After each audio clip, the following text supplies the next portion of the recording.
back to another episode of Folky Fridays. We are on number 55 today, I think. Number 55. And today's episode is all going to be about the wily Mixolydian mode with its many wiles. It's a funny one, the Mixolydian mode, because it's a kind of majory sounding scale, but it's got this flattened seventh in it, which gives it this sort of bluesy quality.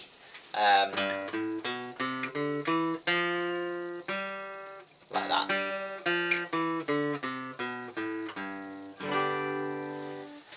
So the first thing to know about the Mixolydian is it's pretty easy to recognise, because when you hear a tune in the Mixolydian, to make it clear that it's a Mixolydian tune and not a major tune, the thing that really gives it its flavour and makes it sound cool is that flattened seventh. And so what you tend to find is that when people wrote or write tunes in the Mixolydian mode, they'll put that flattened seventh note in there a lot, and that'll make it clear to you as a listener that it's Mixolydian and not major. So I'd say it's fairly easy to recognise tunes in the Mixolydian mode from tunes in major keys. It is really important, though, that if you are trying to play along with a tune that you're not particularly familiar with, then you do spend a little while listening to the tune going through before you start trying to join on with the chords. Because if you hear a guitarist and they're playing major chords over a Mixolydian tune, it is dreadful, and it sounds awful. So whatever you do, be very sure that you are hearing major or Mixolydian. You know, don't muddle them up, because it just leads to messes. Hello, hiya to Keith, thanks for tuning in. Hiya Jack, thank you for tuning in as well. Your morning, you must be in the States.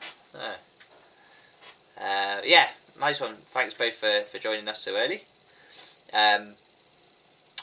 Yeah, so the Mixolydian mode is really cool. If we start out, we'll take an example in the key of D. I'll put my mode wheel on D Mixolydian. Here we go. And I'm going to demonstrate this with the choice wife, because that's one of the folk friend tune play-alongs. If you want to practice playing along with this one, you'll need the folk friend membership to do it, which you can get on the shop page of the folk friend website. I'll put a link to that in the chat box. Hey up, Brian. Thanks for tuning in. Jack's in Idaho, cool. This is a tune called The Choice Wife. It's a slip jig, and it's got quite a few parts. I think it's 4. Yeah, 4 parts. So your starting point, if you're in the Mixolydian mode, if you think about a D major scale has got 2 sharps in it, F and C C sharp is the 7th note in a D major scale. If we look at this, if we're talking about D Mixolydian, here, you can see the 7th there is not C sharp, it's C natural, and that's your flattened 7th, which is making this mode really sound Mixolydian. And if we look at the chords, because the main chord is D, and we've got our flattened 7th, and the flattened 7th is going to be in the tune a lot to make it sound Mixolydian, we're going to also use the 7 chord a lot to match with that flattened 7th note in the tune. So your main chords when you're going along with a Mixolydian tune are going to be 1 and 7. Now, in the other modes, it's really important that you go 5-1 at the ends of sections. And in any mode apart from Aeolian, your chord 5 is a minor chord. And that means that it has a related major chord, which can be used instead of it. So if we're talking about Mixolydian, chord 1's D, chord 5 is A minor, and A minor's related major, 2 above it in the scale, is C. So either for my chord 5 sections, my 7th foot tap, I can use A minor or I can use C major. And that means that my kind of default chord progression for any tune in D Mixolydian is going to be D at the start, something, something, something, and then my 7th foot tap, A minor or C, because those are both usable in chord 5 sections. So that little point again, in any mode where it's not the Ionian, it's not a major scale, chord 5 is going to be a minor chord, and you can use its related major instead of it. And in this case, that means I've got D and either A minor or C, and those are going to be my main chords.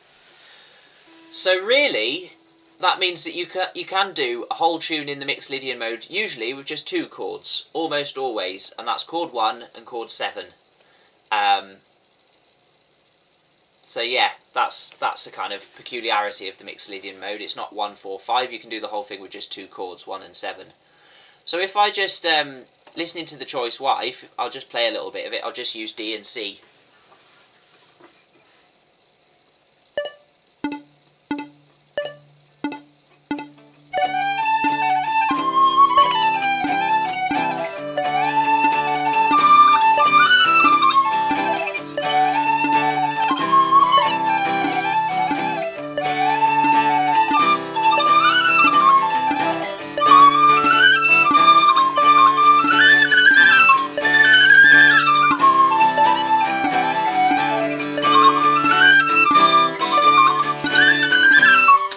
You get the idea. It's a little bit boring, but you can do the whole tune with D and C, and it basically sounds fine.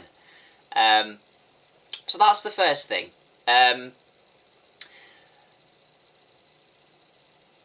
Normally, in other modes, I talk about chords 1, 4 and 5, and finding sections where 1 goes, sections where 4 goes, and sections where 5 goes. And generally, the principle is chord 1 goes at the beginning, chord 5 goes on your 7th foot taps, and you go 5, 1 at the ends of sections, and that makes them sound finished. Now that is kind of true of Mixolydian, but 5, 1 is not a super finished sounding chord progression in Mixolydian. It sounds more finished in the major key because you've got a semitone between the 7th note and the root note. And if we look in the key of D here, our 7th note would normally be, if we were in D major, it would be C sharp. And that semitone would make it sound finished. And when we play chord 5, the notes in chord 5 are A, C sharp and E. So that C sharp going back to D would be the thing that makes the 5-1 chord resolution sound like an ending. It's that semitone getting kind of corrected to back to the root note. If you're in Mixolydian, you've got a tone there. So that semitone resolution isn't taking place. So that 5-1 doesn't sound quite as finished. And that's why it's more comfortable to put chord 5 in other places in a Mixolydian tune. That's why you can do things like...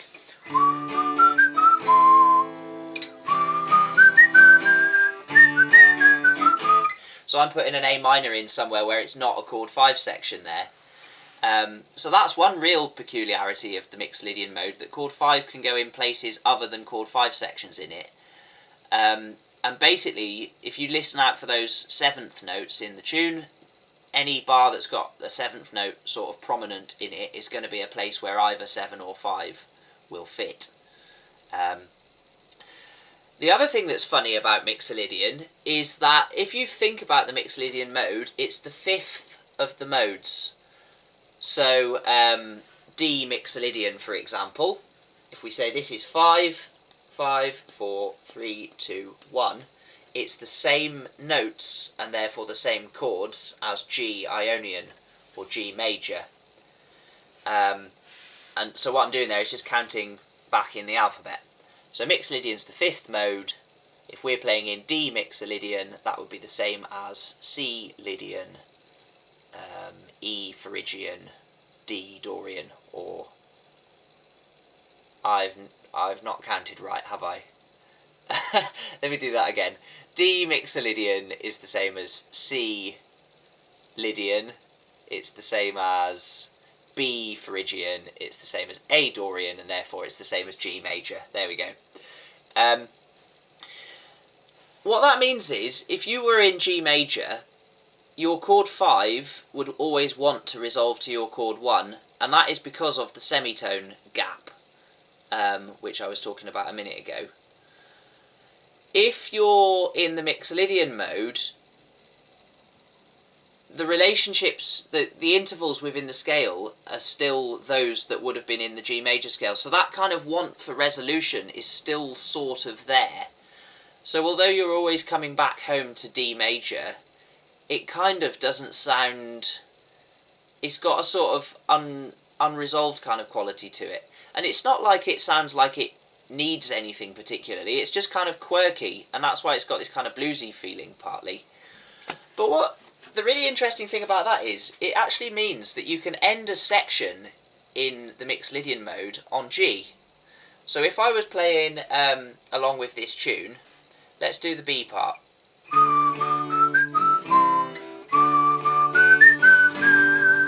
There's G.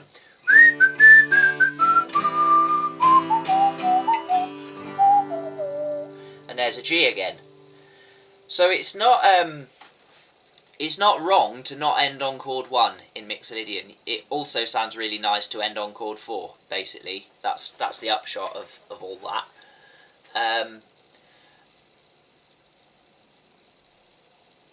If you were in G major as well, if you started throwing in tetrads, chords with 7s in, your chord 5 is always, if you're in a major key, chord 5 becomes a 7 chord. So if I was playing in the key of G major, then I might play chord 5 as D7.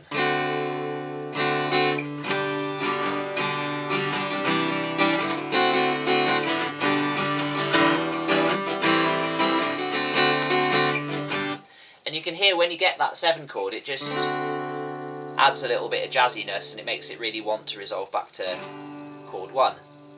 And that's especially prominent if I play D major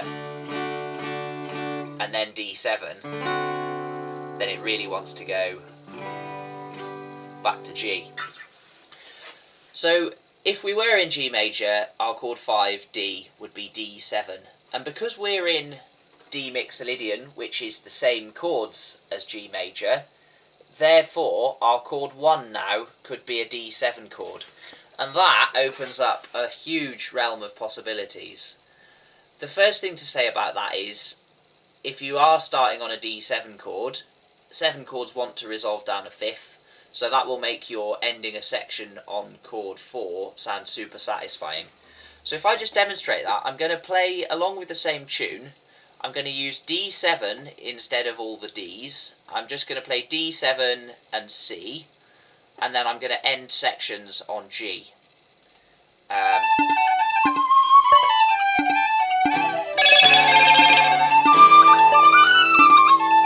Sorry, put my phone on silent. It makes a terrible noise. Shut up.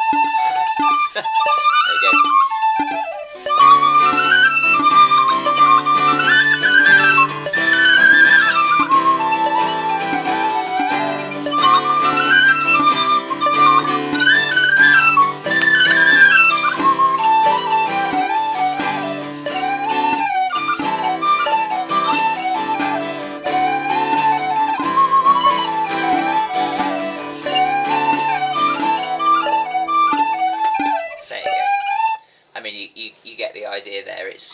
It's quite cool. Now, if you're just playing one tetrad on its own, just doing the D7 for chord 1, it sort of sounds a bit odd, like it's a party for accountants in black suits, and one guy's turned up in like a purple and yellow polka dot outfit, and he's got a fluffy hat. You know, that's kind of what the D7 sounds a bit like there. It's sort of overkill. But if you put tetrads on all your chords, then it starts to blend in with the other out there characters, you know. So if I were in G major, I'd have G major 7 as my first tetrad. I'd have C major 7 as my chord 4, and I'd have D7 as my chord 5. That's what it would be in G major. Major 7s for 1 and 4, and dominant 7 for chord 5. If we're in Mixolydian, in fact if you're in any mode that isn't Aeolian, then as well as the 1 dominant 7 that we've already got, the 7th chord in the key will also always be the dominant chord. So if we're in Mixolydian, we've got D7 as our chord 1, and we get C7 as our chord 7. And that means I can do things like...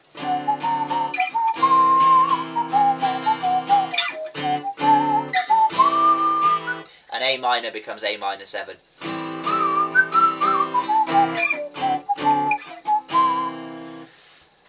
So that's a nice little thing you can sort of use if you like a real jazzy sound. And if you want to go all out blues, then make chord 4 a 7 as well, because then you've got what would be the chords for a blues in G. And it kind of sounds bluesy because of the flattened 7th, so it kind of works. It's a little bit... it might raise some eyebrows if you did it in sessions, but it's got a lot of cool potential. So D7 chord 1, and C7 as 7, and G7 as chord 4.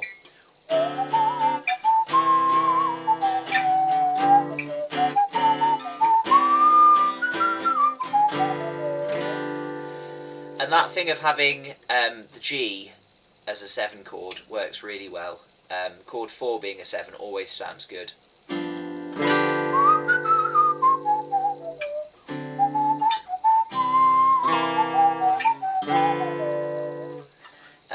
So yeah, that's a lot of fun that you can play with. It just makes it sound like blues, basically.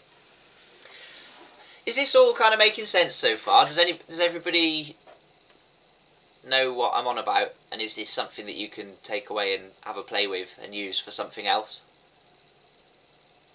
Let's say hello A-Walks, thanks for tuning in. Let's say I play a B major scale over an E minor chord. It would be Mixolydian. What scale position number would that be then in B Mixolydian? Does that scale number correlate to the other modes as well? Over an E minor chord, a B major scale.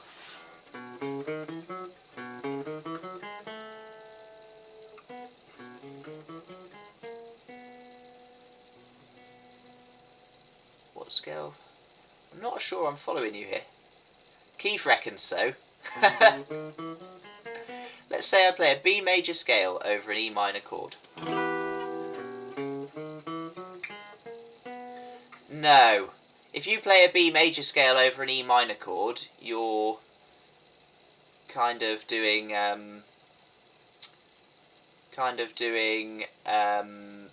the, what do you call it, the harmonic minor. Not really. A B major scale over an E minor chord. I'm just trying to think if I can work out what made you think that, because you might be right. Oh, cool. Sorry, Keith.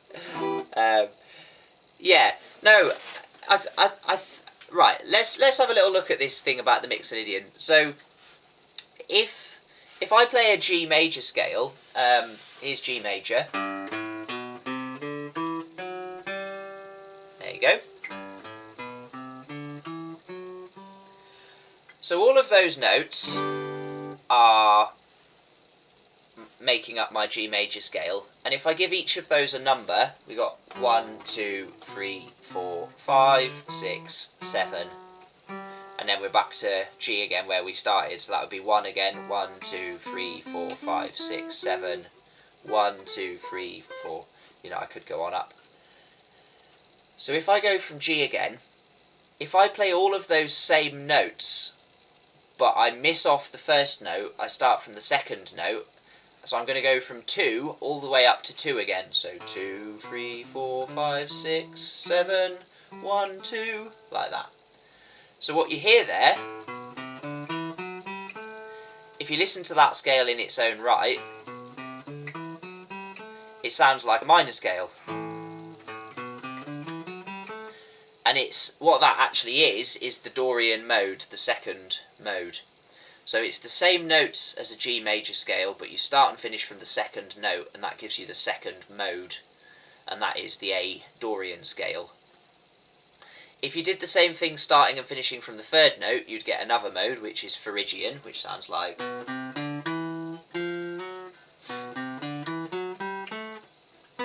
like that. So that's a kind of Spanish or Russian, Middle Eastern music kind of sounding mode. That's the third mode, Phrygian, and so on. And there's 7 modes. There's one you can make starting from each degree of a scale. With Mixolydian, it's the fifth mode. So if I play the notes of a G major scale, but I start and finish on D, we get D, E, F sharp, G, A, B, C. That is the Mixolydian mode. And another way of looking at the Mixolydian mode is it is like a major scale, except that the 7th note is a semitone lower in the Mixolydian. So if I compare D Mixolydian to G major, it's the same notes but starting and finishing from D. And if I compare D Mixolydian to D major, it's most of the same notes except that the 7th one is flattened by a semitone. So yeah, that's what that's about. I hope that makes sense. There's I made a video actually as well that explains all this in a lot more detail, and you can find it on the Folk Friend website. I'll find it quickly and I'll put a link in the chat, and then if you want to have a look at that, it's useful stuff. Part 1, that one. There you go.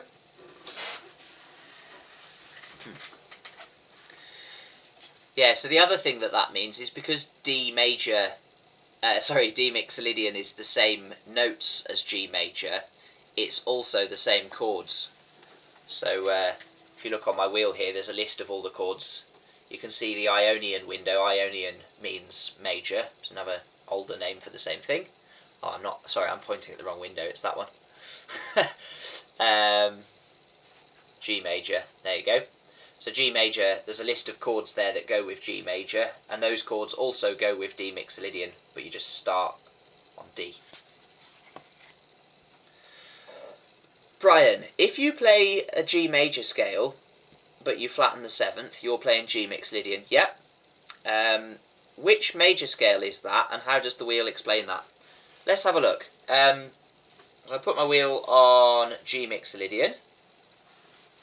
So G Mixolydian is there, and if I go round to the Ionian window, Ionian is the old name for the major scale, so that's telling you that C major is the same notes as G Mixolydian, and therefore the same chords as G Mixolydian.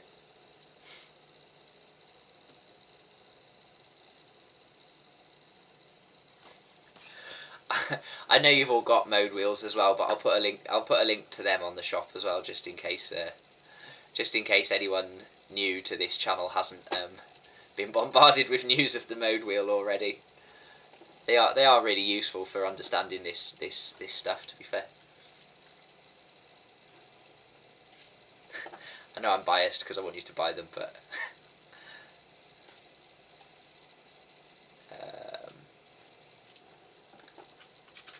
yeah. Anyway, so where was I going with this? This thing about the Mixolydian sounds like blues. That means you can use blues style chords where you change chords 1 and 4 and 7 to be all 7 chords.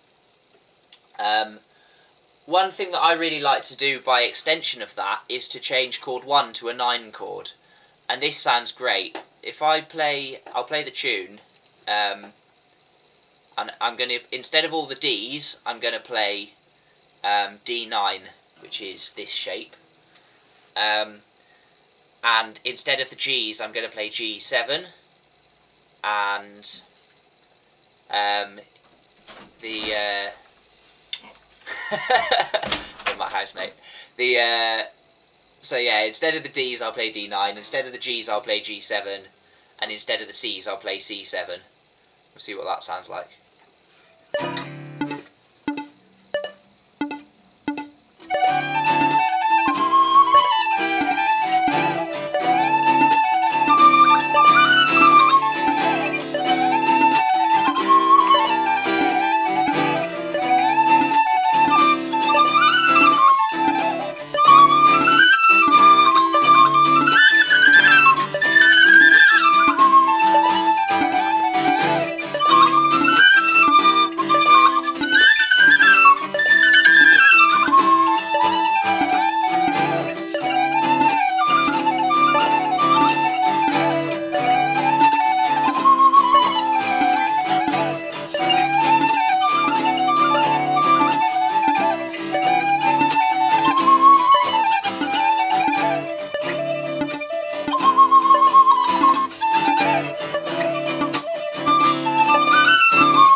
Yeah, so that's a fun one. And by extension of that, you can actually play, instead of chord 1 and chord 4, you can play pretty much any dominant chord. If you play D9 as chord 1, it works well. If you play D13, works well as chord 1. If you play 11 chords, I don't really like the sound of, so I tend not to use them, but theoretically I think it would be okay. If I can work one out, I'll tell you it. What we're looking for, a G, so like that. Yeah, I don't like 11 chords, I never really use them for anything. For the G, so basically 9s and 13s are good. For the G, you can use G13 or G9. So both of them are nice. So that's a cool thing you can do. Another cool thing you can do is for chord 1, if we bear in mind that chord 1 is D is kind of wanting to resolve down to G, if a dominant chord is resolving down a fifth, you can use an altered dominant, and that means that you can use a D7 based chord with literally any note added to it, so long as you follow it with some sort of G7 based chord where whatever note wasn't in the scale is resolved to one that is. I know that sounds really complicated. If you look at this little triangle, that's a root note, a major third, and a flattened 7th, starting from D. And that little shape is always a 7 chord. So I've got my middle finger on the 5th fret of the A string, I've got my index finger on the 4th fret of the D string, and I've got my ring finger on the 5th fret of the G string. So that's your little triangle shape for just a 7 chord. And with this little finger, I could put it anywhere. If I put it here, for example, we get the Hendrix chord, which is a D7 sharp 9 chord. And so long as I'm going to go to G next, and so long as I resolve that note is definitely not in a D Mixolydian scale. That note is an F, and there is no F in a D Mixolydian scale. Should be an F sharp. But so long as that note is going to get fixed in the next chord by turning into a note a semitone away, which is in the scale, then it'll be fine. So if I play and then go down to G13, where my ugly note has gone to one that's acceptable within the key,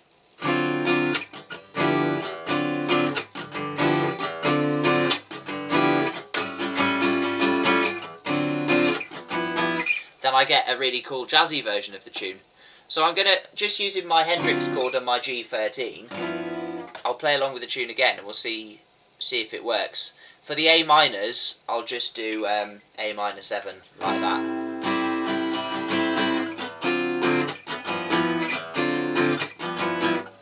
That kind of thing. See how it goes. One caveat with this, by the way, is it won't necessarily work with all tunes. Some of them lend themselves to it more than others. And people do get annoyed if you do chords that are too jazzy and they don't really fit very well, so just...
something like that. So yeah, it sort of sounds cool sometimes. It sounds great if you're about to go to G.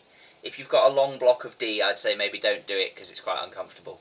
But it's a real cool little trick to throw in.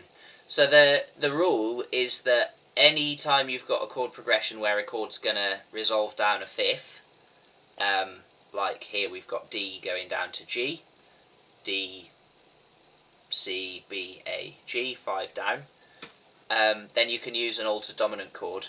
And to make an altered dominant chord, you just make your triangle and add literally any other notes, and you'll get some sort of altered dominant.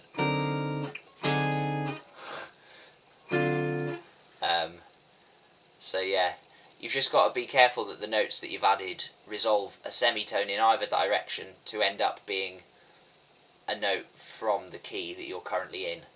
So in this chord we've got D, we've got a sharp 9 which is an F note, and the F note would have to resolve either to up to F sharp, which is in the key, or down to E, which is also in the key.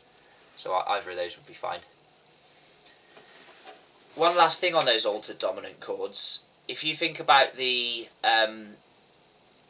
placement of the intervals within a scale, there's only tones and semitones within a scale. There's no gaps of 3 semitones, for example. So if you've added a note which is not from the scale, then if it goes a semitone in either direction, it's guaranteed to be fixed by turning into a note which is from the scale. So that's the trick with these altered dominants. That's why any note added will theoretically work, so long as it resolves a semitone in either direction to be in the next chord. So yeah, that's quite cool, I think. I don't have anything else particular to say about this, really. Does anyone have any questions about anything?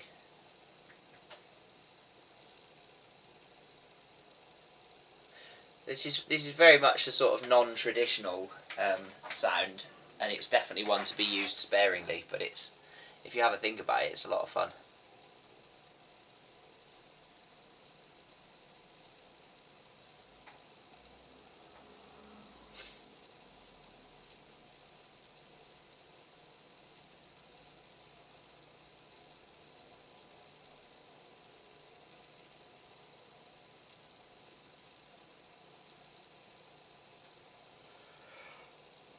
Oh dear.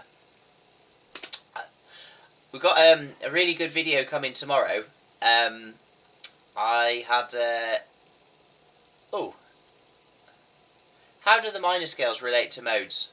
Right then, major scales and minor scales are sort of a modern construction to take account for the fact that people were increasingly not content with staying in one mode and started adding accidentals to switch between modes or change keys mid-tunes or whatever. So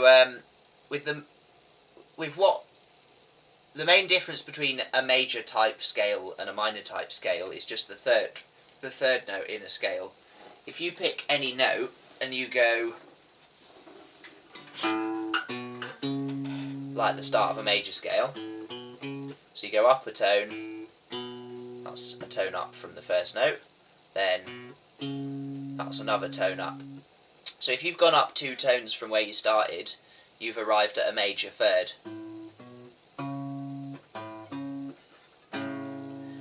And if you go up like a tone and 1 semitone, then you've arrived at a minor third. So if we think of it in terms of semitones, from a starting point, if you've gone up 1, 2, 3, 4 semitones, then it's a major third that you're hearing. And if you go up just 3 semitones, then it's a minor third that you're hearing. And if you play, then it's the start to that rap tune Simon Says in it. But so yeah, that's the difference between a major type scale and a minor type scale, is just whether it has a major third in it or a minor third. Beyond that then, there are also the other notes that you can change, and that gives you different flavours of either major or minor. So for example, for the Mixolydian Mode, if you want the sound of that, you take a major scale and you flatten the 7th note. It's got a major third in it, that's what tells you it's a major type scale. All the others are left unchanged, and just the 7th is flat, and that's what gives it its kind of characteristic sound. When classical music talks about a minor key, it's talking about the natural minor, and what the natural minor is what old-fashioned modes would call the Aeolian mode. So if we look at A Aeolian here, for example, that's A natural minor, and you can see it's got the same notes in it as C major, which is C Ionian. So yeah, that's what it is basically. If you saw the key signature for C major, it would be talking about C Ionian, and potentially it might be referring to A minor, which is A Aeolian. In folk music, however, it's much more common to find tunes in the Dorian mode, which is very similar to the Aeolian. So the Aeolian is what people call the natural minor scale, and it's got, compared to a major scale, it's got the flattened third, which makes it minor. It's also got the 7th note flattened, which is true of most of the minor scales. And it's got the 6th note flattened, which makes it sound very dark and miserable. So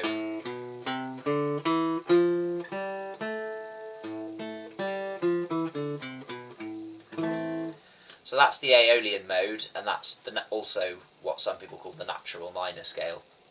And when you see the key signature for a minor key, the default is that one. If it's the Dorian mode, the folky one, 1, 2, 3, 4, 5, 6, that is a semitone higher in the Dorian mode, so that becomes that, which is the 6th, as it would be in the major scale. So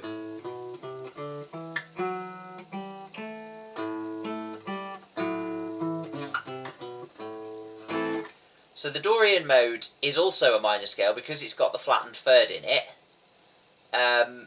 but it's a more optimistic one because the 6th note is a bit higher, and that has various knock-on effects, like chord 4 is major.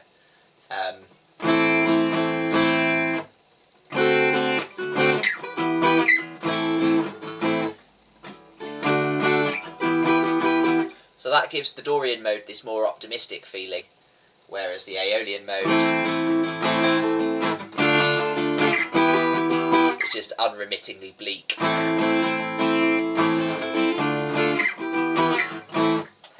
So yeah, that's how the minor scales relate to the modes. Generally, when you see a key signature for a minor key, it's talking about the natural minor, which is the Aeolian mode. In folk tunes, what you usually see if you're looking at sheet music is a tune will be in, let's say, A Dorian, for example, and they'll write it as if it's in A minor, and then they'll put a sharp next to the 6th note all the way through it to show you that it's based around A minor, but it's a slightly different flavour of A minor. Even though it would kind of make more sense to say it's the same key signature as G major. But yeah. Anyway, yeah, so I hope that makes sense.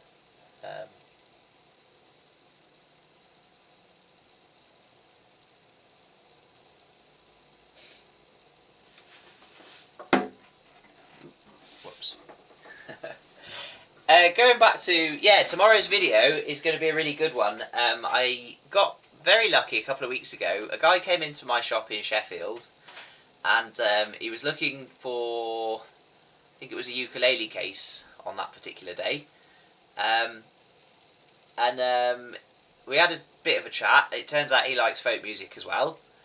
And then he mentioned in passing that his brother-in-law is Frank Kilkelly, who wrote Accompanying Irish Music on Guitar, which is like the sort of the most well-known folk guitar book that there is, pretty much. It's yeah, very, very popular. So I managed to persuade Frank to come on Folk Friend and chat about his career. He's played with loads of interesting bands like Boys of the Loch, and he's recorded with loads of big players like Brendan Power on the harmonica and people like that. So that was really interesting. He's a really nice guy, and I really enjoyed interviewing him. And I've chopped out all the best bits, and that's going to be tomorrow's video, just talking about loads of different stuff, really, attitudes to backing. He really knows a lot about the history of guitar in Irish music as well, which is really interesting. So that'll be a good one. That's going to be out tomorrow at 12:30. And as well as that, I'll still be trying to get a video out every week, but I'm shutting the shop here because I'm moving to a bigger shop now. I'm collecting the keys on Monday, and then I'll be in a much bigger shop. But we've got a month to do all the DIY in, and there's going to be loads of it because it's completely blank canvas at the moment, so it all needs painting, display racks made, till units, guitars mounting on the walls, all sorts of stuff. So I will be trying to keep up with the videos every week, and I will try and do a stream every Friday, but if I can't make it for some reason, like I'm covered in paint or something, then I'll post on the Folk Friend Facebook and just let you know what's going on. So keep an eye on the Folk Friend Facebook, which is here.